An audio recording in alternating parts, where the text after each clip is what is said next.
la prière fervente du juste a une grande efficacité. Il a dit, invoque-moi, je te répondrai. Je veux prier ce soir pour les familles. N'abandonne pas l'espérance. Même quand la maladie est incurable et que les médecins ne peuvent plus rien. Pour votre édification spirituelle, pour voir plus de vidéos chrétiennes, c'est très simple. Tapez www.casarema.fr. Bonjour bien-aimés dans le Seigneur, bienvenue à l'école de la prière avec le pasteur Hervé Boundia de l'église Vie Abondante. Soyez bénis partout où vous nous suivez, soyez bénis les hommes et les femmes de prière, soyez bénis les intercesseurs dans les églises, soyez bénis les hommes de Dieu qui à travers l'école de la prière, nous recevons vos témoignages que vous êtes bénis par cette émission.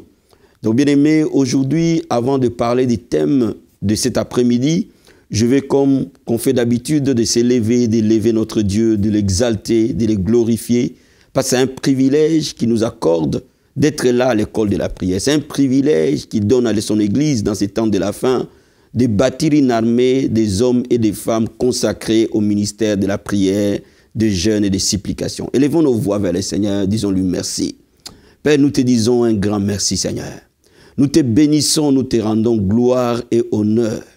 Merci, Seigneur, parce que c'est un privilège, c'est une grâce de réunir ton peuple à travers le monde, de réunir ton armée, Seigneur, afin de vaquer à la prière. Parce que le Seigneur Jésus a dit, veillez et priez, afin que vous ne tombiez pas à la tentation. Seigneur, aujourd'hui, nous sommes appelés à veiller et à prier. Ton Église est appelée à veiller et à prier. Les hommes et les femmes sont appelés à vaquer avec beaucoup de force dans la prière.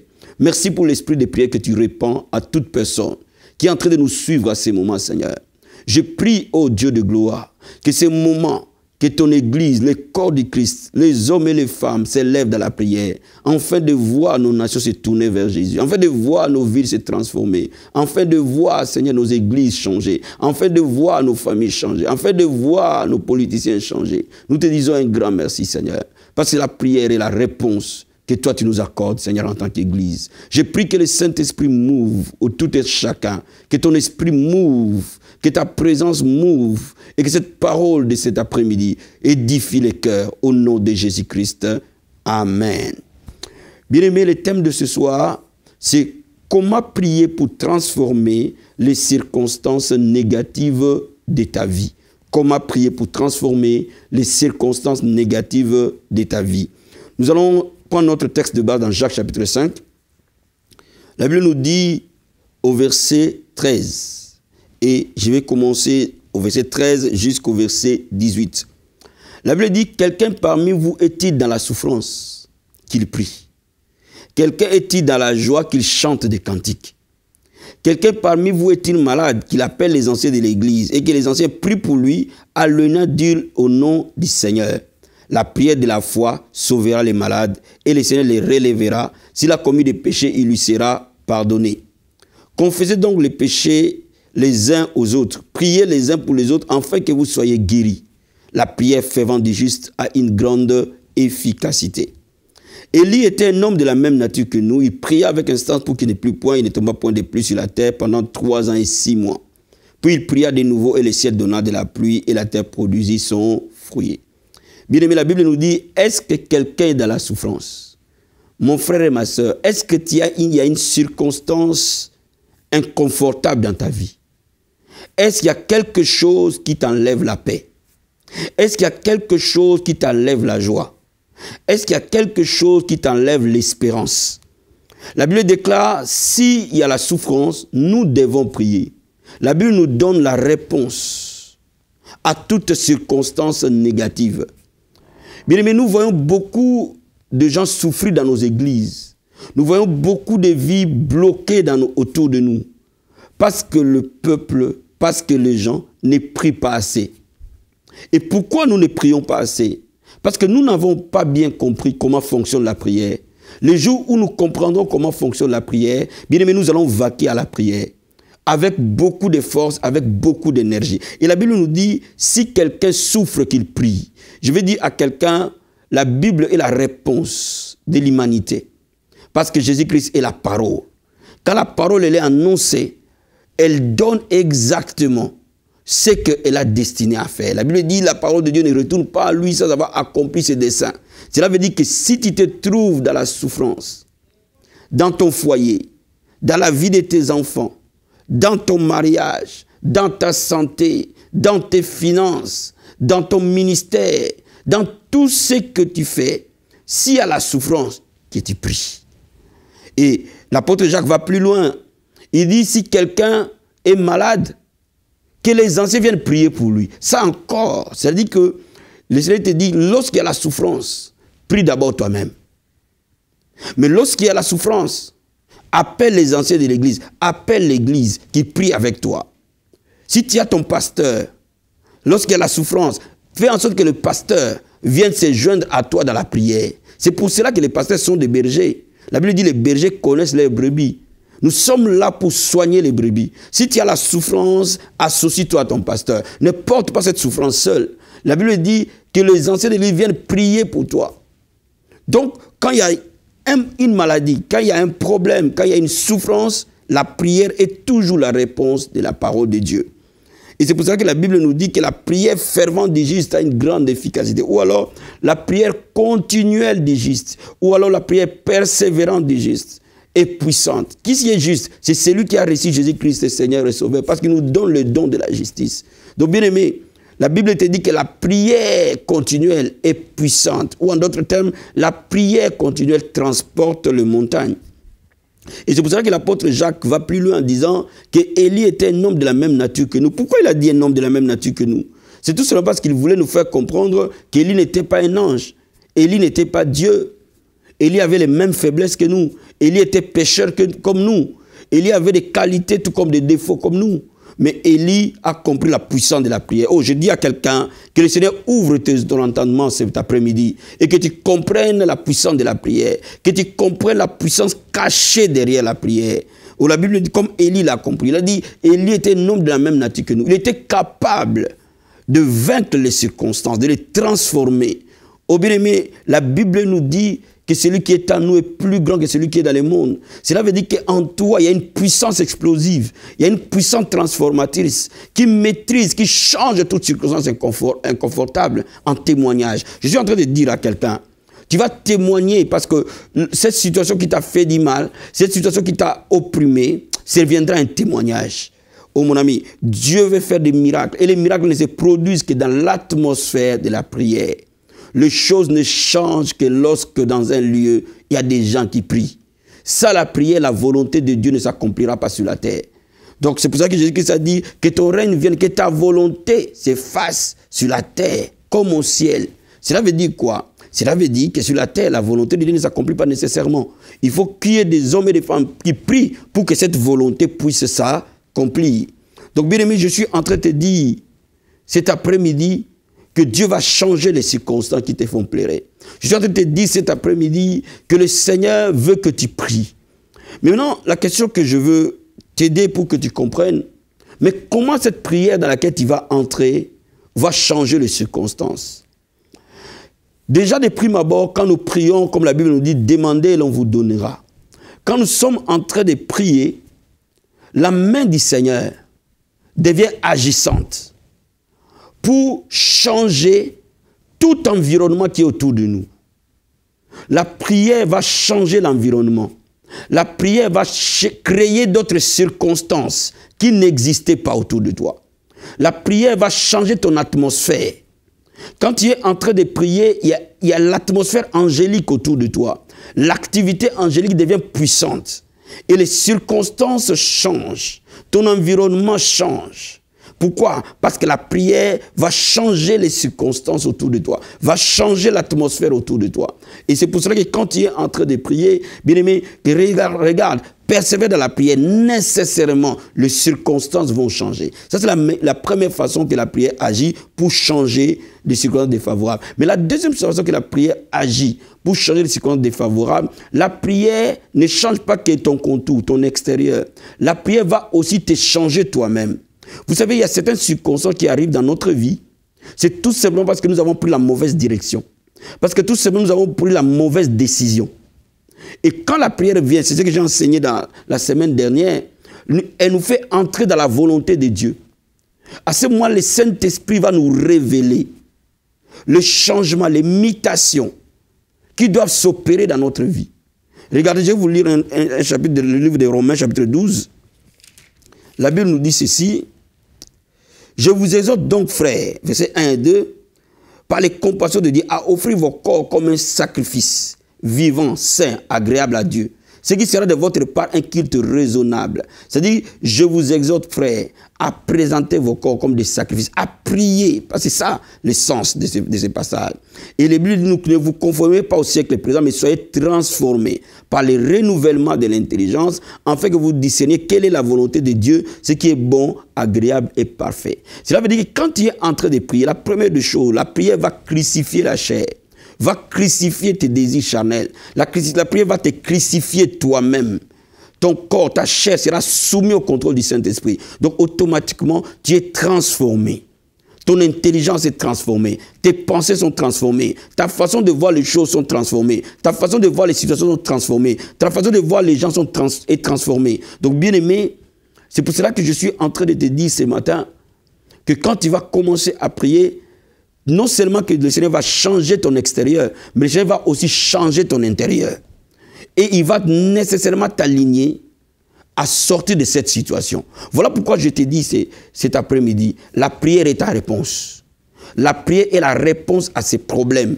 La prière est la réponse à la maladie. La prière est la réponse à la pauvreté. La prière est la réponse au divorce. La prière est la réponse au célibat. La prière est la réponse à la stérilité. La prière est la réponse à la sorcellerie. La prière est la réponse à la stagnation. La prière est la réponse à tout problème que l'homme peut avoir. La prière est la réponse à nos nations, à nos pays. La prière est la réponse à nos entreprises, à nos églises. La prière est la réponse à toutes choses. Voilà pourquoi, bien-aimé, toi qui es en train de me suivre aujourd'hui, je suis convaincu que ce message, ça t'a béni. Je suis convaincu que si tu vivais une vie de prière négligée, aujourd'hui tu vas mettre un temps favorable devant le Seigneur pour prier. Ma prière pour toi aujourd'hui, et que non seulement je suis en train de prier pour toi, pour que nous puissions nous unir dans la prière, mais je suis aussi en train de prier pour toi, pour que toi-même tu t'élèves dans la prière. Il y a des choses où Dieu veut que toi-même tu ailles vers lui et présente ton désir d'être devant lui. Bien aimé, la prière est un privilège, est une grâce d'entrer auprès du roi des rois. Vous savez, quand un homme élevé, un président ou un grand roi t'invite à la cour royale, tu t'attends à ce que ta vie puisse prendre d'autres tournures, n'est-ce pas? Quand vous voyez un président de la République, de là peut sortir une grande nomination. Et ta vie va complètement changer. C'est exactement pareil. Quand tu vas devant le trône de Dieu, la Bible dit, approchez-vous avec assurance devant le trône du Seigneur, afin que vous soyez secourus dans vos besoins. Donc quand vous allez devant le trône de Dieu, c'est là où tout change. Alors nous allons entrer devant le trône du Seigneur. Nous allons nous approcher dans les saints des saints. Oh, je sens l'onction du Seigneur. Merci Père, merci pour ta présence. Merci Seigneur. Bien aimé, là où tu es, lève les mains. Et nous allons lui dire un grand merci. Oh Père, merci Seigneur. Merci Père d'avoir caché ces choses aux gens intelligents et sages. Père, de les avoir révélées à ton Église à ces temps de la fin. Merci Seigneur, oh Dieu de gloire, parce que ta volonté et que ton peuple ne pleure plus. Ta volonté et que ton peuple s'élève et qu'il soit des témoins de ton amour pour cette génération, pour le monde. Père, je prie, Père, merci. Merci infiniment, Père, parce que tu nous as aimés, tu nous as donné ton Fils unique et qui est mort à la croix pour sauver l'humanité, Seigneur. Merci, Jésus-Christ de Nazareth. Merci parce que tu as aimé mon frère, tu as aimé ma soeur, qui est en train de me suivre à ce moment. Et parce que tu l'as aimé, tu as donné ton sang sur la croix, afin que lui ne pleure plus. La Bible déclare que tu as été maudit pour que lui soit béni. La Bible déclare que tu as payé les prix pour notre rédemption, Seigneur. Merci, Jésus-Christ de Nazareth. Merci, Seigneur. Bien-aimé, demande au Seigneur que l'onction de la prière se pose sur toi, que l'esprit de prière vienne t'envahir là où tu es. Que l'esprit de prière entre dans ta maison, entre dans ta vie. Prions tous ensemble au nom de Jésus-Christ de Nazareth. Oh Seigneur, nous prions, Père. Nous demandons l'esprit de prière descendre maintenant au nom de Jésus-Christ de Nazareth. Nous demandons un nouveau feu, le feu de la prière, dans la personne qui est en train de me suivre maintenant. Le feu de la prière, inonder sa vie au nom de Jésus de Nazareth. Nous demandons le feu de la prière, embraser le corps, embraser les vies, embraser l'âme au nom de Jésus-Christ. Que nos maisons soient des maisons de prière, que nos églises soient des églises de prière, que nos foyers soient des foyers de prière, que nos entreprises soient des entreprises de prière, que tout ce que nous allons entreprendre, Père, que le feu de la prière descende au nom de Jésus-Christ de Nazareth. Bien-aimé, j'entends la voix du Seigneur. Bien-aimé, ce matin, nous allons prier ensemble pour cette nation. Nous allons prier ensemble pour la France et que le feu de la prière descende dans ces pays et que ce pays, la France, connaisse un grand réveil spirituel, un grand réveil de prière. Que les églises de France soient des églises de prière qui vont faire descendre la gloire de Dieu. Père, merci Seigneur. Nous prions au Dieu de gloire au nom de Jésus de Nazareth et nous prions pour ces pays et nous prions pour cette nation. Que les portes de la France soient ouvertes à l'évangile. Les portes de ces pays soient ouvertes à l'évangile. Père, nous prions au Dieu de gloire un nouveau vent du réveil, un nouveau feu du réveil dans les maisons, dans les églises, au nom de Jésus-Christ de Nazareth. Ces pays se tournent vers toi, qu'il y ait le maximum d'âmes soient sauvées et que les vies soient transformées au nom de Jésus-Christ de Nazareth. Bien-aimé, je vais maintenant prier pour toi. Si tu es malade, pose ta main là où tu es malade. Le Seigneur m'a dit ce matin qu'il va guérir quelqu'un et il va guérir quelqu'un qui est en train de me suivre au nom de Jésus-Christ de Nazareth. Prie avec moi. Oh Père, dans le nom de Jésus de Nazareth. La Bible déclare, si quelqu'un est malade, qu'on appelle les anciens de l'église, qu'on puisse les oindre de la prière de la foi guérira les malades. Père, nous prions au Dieu de gloire. La Bible dit, nous imposerons les mains aux malades et ils seront guéris. Là où mon frère a posé sa main, je prie maintenant que la guérison le touche. J'ordonne à ces mal de te quitter au nom de Jésus-Christ. J'ordonne à cette maladie de partir au nom de Jésus-Christ. J'ordonne à cette douleur de disparaître au nom de Jésus-Christ. J'ordonne à ces mal de partir au nom de Jésus-Christ. Reçois la guérison dans le nom de Jésus-Christ de Nazareth. Cette personne qui est en train de me suivre, qui avait mal au dos, au niveau de ta colonne vertébrale et ton bassin, le Seigneur te guérit au nom de Jésus-Christ. Tu portais une ceinture et le Seigneur te guérit de cette ceinture. Et les médecins constatent la guérison miraculeuse au nom de Jésus-Christ de Nazareth. Merci Seigneur pour la puissante guérison du Saint-Esprit. Merci Seigneur, au nom puissant et glorieux de Jésus-Christ de Nazareth. Tu as prié pendant des années. Tu as prié parce que depuis que tu es venu dans ces pays, tu n'as jamais eu de papiers. Ça fait 10 ans que tu es dans ces pays et tu n'as pas de papiers. Tu as prié, tu as parfois prié avec ton pasteur. Mais aujourd'hui, je veux que tu te joignes à moi dans la prière. Et le Seigneur va ouvrir les portes de ces papiers. La Bible dit, là où tu as foulé tes pieds, je te les donne en possession. Bien-aimé, mets tes mains sur mes mains pendant que je les tends vers toi, devant ton écran d'ordinateur. Mets tes mains sur mes mains et nous allons prier ensemble. Au nom de Jésus-Christ de Nazareth, nous prions maintenant que les portes des papiers soient ouvertes. Au nom de Jésus-Christ, nous prions, Père, une grâce particulière, un miracle se produit dans les papiers de mon bien-aimé. Au nom de Jésus-Christ, Père de gloire, là où, Seigneur, ce dossier était bloqué, fermé, nous prions au Dieu de gloire qu'il remplisse les conditions et que tout marche à sa faveur et que ces pays lui soient favorables. Parce qu'il lui a donné 10 années de sa vie dans ces pays. Au nom de Jésus-Christ de Nazareth, sois régularisé par la grâce du Seigneur. Au nom puissant et glorieux de Jésus-Christ de Nazareth. Merci Seigneur. Merci Père. Je vais prier aujourd'hui pour toutes les jeunes filles célibataires qui veulent entrer dans les mariages. Et parfois, l'âge est en train d'avancer. Je vais prier aux jeunes filles célibataires qui sont en train de me suivre. Tu es jeune fille célibataire, je vais aller plus loin pour te donner que cette prière, elle est pour toi. Tu as plus de 33 ans. Et à partir de là, le Seigneur veut toucher ton mariage. Je vais transformer ton mariage. Parce que toutes les relations que tu as eues jusqu'à aujourd'hui n'ont été vouées qu'à l'échec. Pourquoi? Parce que le diable a voulu t'opprimer. En fait que tu n'entres pas dans ton mariage. Et maintenant, tu commences à stresser. Tu commences à manquer la paix. Mon ami, le Seigneur va te toucher. Il va restaurer. Et tu vas rentrer dans ton mariage. Au nom de Jésus-Christ de Nazareth, nous brisons l'esprit de célibat dans la vie de ma soeur que j'ai pris maintenant. Au nom puissant et glorieux de Jésus-Christ. Que cet esprit de célibat qui t'a accompagné, cet esprit d'échec, de vie de famille qui t'a accompagné, soit renversé au nom de Jésus-Christ. Soit brisé au nom de Jésus-Christ. Entre dans ton mariage. Père, j'ai prié pour une rencontre miraculeuse. J'ai prié pour une connexion divine. Comme tu as connecté tes enfants dans l'évangile. Comme tu as connecté Sarah à Rebecca, Père. Isaac à Rebecca plutôt. Au nom de Jésus-Christ de Nazareth. Je prie maintenant que la main du Seigneur te touche au nom de Jésus-Christ. te touche au nom de Jésus-Christ. Te touche au nom de Jésus-Christ. Reçois ton mariage. Entre dans ton mariage dans le nom de Jésus-Christ. Merci Seigneur. Au nom puissant et glorieux de Jésus-Christ. Amen, amen, amen. Bien-aimés, soyez bénis, soyez bénis, soyez bénis. N'hésitez pas, comme vous le faites, de nous envoyer vos textos, de nous appeler et même de venir visiter la vie abondante, prier avec nous. Le mardi, je vous reçois de 18h à 21h.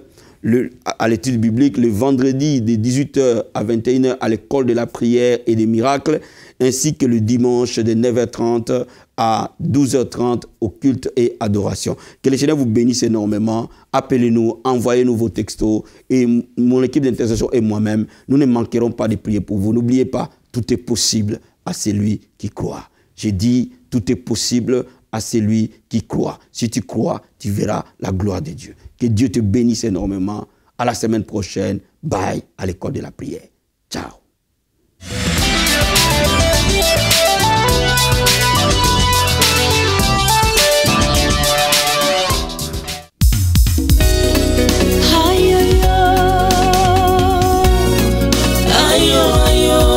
Quand Jésus a été ressuscité, les soldats sont rentrés annoncer à leur chef que l'homme que vous avez tué est réellement ressuscité. Et pour taire l'évangile de la résurrection, ces hommes ont donné une forte somme d'argent aux soldats pour que les soldats ne disent pas que Jésus-Christ est ressuscité. Ils ont donné une forte somme d'argent. Qu'est-ce que je veux dire? Nous devons comprendre que dans le monde, il y a des gens qui donnent une forte somme d'argent pour que l'évangile de la résurrection ne soit pas prêché. Nous devons comprendre dans le monde qu'il y a des gens qui donnent une forte somme d'argent pour que la distraction puisse prendre la place de l'évangile du salut et qui annonce la vertu. Nous devons comprendre qu'il y a des chefs qui donnent une forte somme d'argent pour que les bêtises soient acceptées dans le monde et partout. Quelle doit être la réponse des chrétiens? C'est facile. Les chrétiens doivent s'élever en soutenant l'évangile avec une forte somme d'argent. C'est pour cela que nous lançons cet appel. Et cet appel, c'est un combat dans un ring, où nous voyons un côté où les gens investissent pour des chaînes de distraction et nous voulons une génération qui va s'élever pour donner de fortes sommes d'argent pour soutenir l'évangile de l'espoir, de la résurrection, de la restauration, de la rédemption que Casarema est en train de se battre pour propulser. Relis bien ce passage. On a donné une forte somme d'argent pour fermer la bouche aux soldats. Mais nous avons besoin d'une nouvelle génération qui va donner une forte somme d'argent pour ouvrir la bouche de Casarema, pour qu'ils annoncent Jésus-Christ. C'est pour cela que nous vous prions de participer à cet appel. Pour soutenir cette œuvre en devenant partenaire de Casarema, faites vos dons sur notre compte PayPal casarema@live.fr ou contactez-nous au 01 43 03 08 32 ou au 06 29 91 70 16.